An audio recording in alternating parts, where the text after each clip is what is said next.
মানুষের নিজের কি আছে?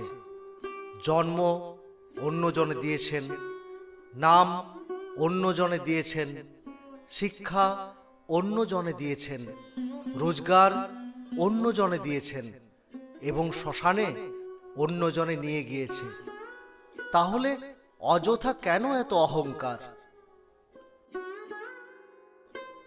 অপরের ভুল থেকে নিজে শিক্ষা নাও, কারণ সব কিছু নিজের ভুল থেকে শিখতে চাইলে তোমার আয়ু কম পড়বে। অন্তঃসার শূন্যদের উপদেশ দিয়ে কিছু ফল হয় না। মলয় পর্বতের সংসর্গে বাঁশ চন্দনে পরিণত হয় না।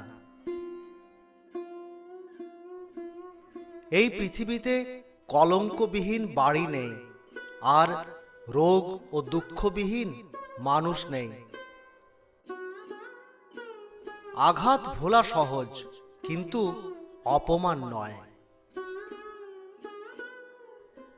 অহংকার রূপের জন্য নয়, গুণের জন্য থাকা উচিত।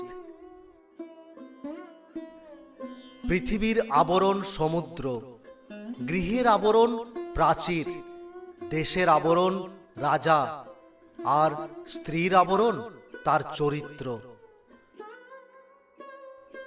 দারিদ্র, রোগ, দুঃখ, বন্ধন এবং বিপদ সবকিছুই মানুষের নিজেরই অপরাধরূপ বৃক্ষের ফল।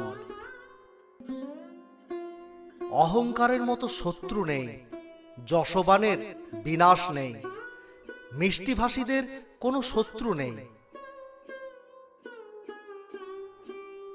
5 বছর বয়স অবধি পুত্রদের লালন করবে, 10 বছর অবধি তাদের চালনা করবে, 16 বছরে পড়লে তাদের সঙ্গে বন্ধুর মতো আচরণ করবে।